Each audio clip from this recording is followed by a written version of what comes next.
السلام علیکم ورحمۃ اللہ وبرکاتہ۔ قال اللہ تبارک و تعالی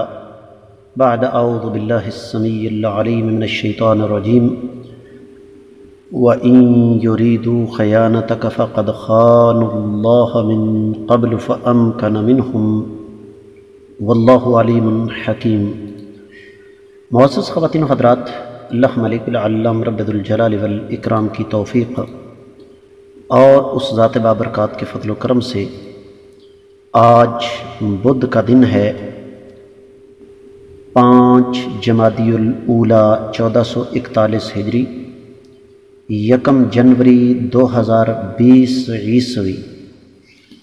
اور ہمارے سبق کا موضوع اللہ رب العزت کی پاکیزہ کتاب قرآن مجید، اور قرآن مجید کا 10واں پارہ سورۃ الانفال اور سورۃ الانفال کی 71ویں آیت مبارکہ۔ اللہ مالک العلام رب ذوالجلال والاکرام نے پچھلی آیت مبارکہ کے مضمون کو آگے بڑھاتے ہوئے ارشاد فرمایا ہے کہ اے کائنات کے امام صلی اللہ علیہ وسلم،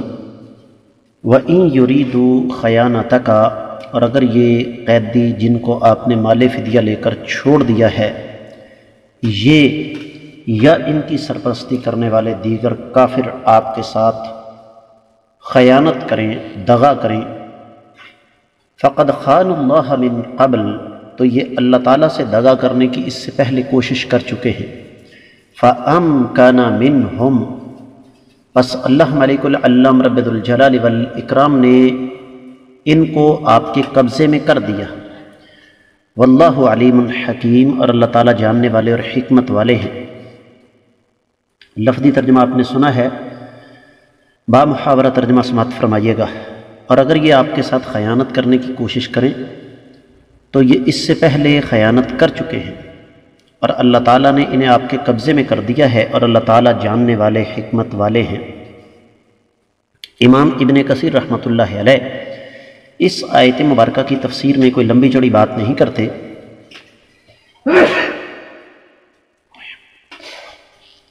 وہ فرماتے ہیں کہ وَإِن يُرِيدُوا خَيَانَتَكَ، ان الفاظ کے ذریعے اللہ ملک العلام رب ذوالجلال والاکرام نے حضور نبی کریم صلی اللہ علیہ وسلم کو یہ بات سمجھائی ہے کہ جو یہ باتیں کرتے ہیں عملی طور پر ان کا مظاہرہ نہیں کرتے، تو یہ کوئی نئی بات نہیں ہے، یہ تو اللہ تعالیٰ کے ساتھ بھی ایسا کر چکے ہیں، لیکن یہ اللہ تعالیٰ کی مہربانی ہے کہ رب کائنات نے انہیں قیدی بنا کر آپ کے سامنے رکھ دیا۔ امام قتادہ فرماتے ہیں کہ یہ آیت مبارکہ عبداللہ بن سعد بن ابی سرح اس کے بارے میں نازل ہوئی جب وہ مرتد ہو گیا اور مشرکین کے ساتھ جا کر مل چکا۔ سیدنا عبداللہ بن عباس رضی اللہ تعالیٰ عنہ فرماتے ہیں کہ ایسی بات نہیں ہے، بلکہ اصل میں جو کافر اسلام کے قریب آ رہے تھے، یہ ان کے بارے میں رب کائنات نے فرمایا ہے۔ سیدنا عبداللہ بن عباس رضی اللہ تعالیٰ عنہ فرماتے ہیں کہ یہ بات میرے والد اور ان کے ساتھیوں کے بارے میں اللہ تعالیٰ نے بیان فرمائی ہے۔ اور ابن کثیر رحمۃ اللہ علیہ کے بقول امام سدی نے فرمایا کہ یہ آیت مبارکہ عام ہے، اس کا تعلق سب کے ساتھ ہے۔ دیگر کتب تفسیر کا جائزہ لیا جائے تو اللہ ملک العلام رب ذوالجلال والاکرام کی اس پاکیزہ کتاب کی اس آیت مبارکہ کی تفسیر میں مفسرین کرام یہ لکھتے ہیں کہ اللہ تعالیٰ نے جب ان لوگوں کا تذکرہ فرمایا جن کے دلوں میں بھلائی ہے، تو یہاں پر ان لوگوں کا تذکرہ فرمایا جن لوگوں کے دلوں میں شر ہے، تو فرمایا اے نبی صلی اللہ علیہ وسلم، جن قیدیوں کو آپ نے گرفتار کیا اور مال فدیہ لے کر چھوڑ دیا، اور وہ زبان سے کہتے ہیں کہ ہم آپ پر ایمان لے آئیں گے، آپ کی تصدیق کریں گے، لیکن پھر بھی آپ کے ساتھ دھوکہ کریں چالیں چلنے کی کوشش کریں اور ان کی نیت کے اندر اگر کھوٹ ہو تو آپ کو اس سے نہ تو تعجب ہونا چاہیے اور نہ ہی آپ کو پریشان ہونا چاہیے۔ اس کی وجہ یہ ہے کہ ان ظالموں نے اپنے پیدا کرنے والے رب اللہ ملک العلام رب الجلال والاکرام کے ساتھ جب خیانت کی ہے تو آپ کی تو حیثیت ہی کوئی نہیں۔ اس حوالے سے آپ کی کیا پوزیشن رہ جاتی ہے ان کے سامنے، جبکہ انہوں نے اللہ ملک العلام رب الجلال والاکرام کے ساتھ خیانت کی ہے۔ تو یہی وجہ ہے کہ اللہ تعالیٰ نے بطور سزا آپ کی کم تعداد کے باوجود، آپ کی کمزور قوت کے باوجود رب کائنات نے آپ کو ان پر غلبہ عطا فرمایا، اور جن کو آپ نے قتل کرنا تھا قتل کر دیا، جن کو آپ نے قیدی بنانا تھا قیدی بنا لیا۔ اللہ تعالیٰ جاننے والے ہیں ان کی نیتوں کو، اور اللہ تعالیٰ حکمت والے ہیں کہ جو یہ کام کرتے ہیں۔ اہل علم یہ فرماتے ہیں کہ اصل میں اللہ تعالیٰ یہاں سمجھانا چاہتے ہیں کہ اگر یہ اسلام کی طرف میلان کا اظہار کرتے ہوئے بھی خیانت کا اظہار کرتے ہیں،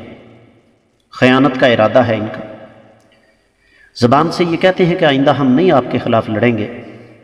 لیکن ان کے دل میں ہے کہ ہم لڑیں گے، تو آپ کو اس سے خوفزدہ ہونے کی ضرورت نہیں ہے۔ انہوں نے اللہ تعالیٰ کے ساتھ کیے گئے وعدے کا پاس نہیں کیا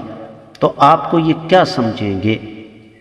اہل علم یہ فرماتے ہیں کہ اس آیت مبارکہ میں بنیادی طور پر کچھ عبرتیں ہیں۔ ان میں سب سے پہلی تو یہ ہے کہ ایمان والوں کا یہ فرض ہے کہ وہ قیدیوں کو ایمان کی طرف آنے کی رغبت دلائیں اور ان کو خیانت کا خوفناک انجام جو ہے وہ بتا دیں کہ اگر تم کفر پر قائم رہے، بغاوت پر قائم رہے تو تمہارا دنیا اور آخرت میں انجام کیا ہوگا۔ دوسری چیز یہ ہے کہ اس میں ایمان والوں کے لیے خوشخبری ہے کہ یہ دوسرا گروہ ہے، آپ دوسرا گروہ ہیں، ان کی سوچ کیا ہے، آپ کی سوچ کیا ہے، ان کو اللہ تعالیٰ نے خائن قرار دیا، آپ لوگ ایمان والے ہو۔ اور پھر اہل علم نے ایمان والوں کو 4 اقسام میں تقسیم کیا، معزز خواتین و حضرات۔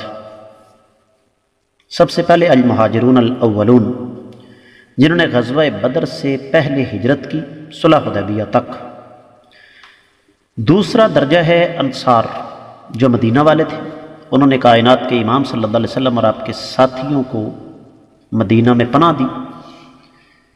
تیسرا طبقہ ان لوگوں کا ہے جو ایمان والے تھے لیکن ہجرت نہیں کر سکے، اور چوتھا درجہ ان ایمان والوں کا ہے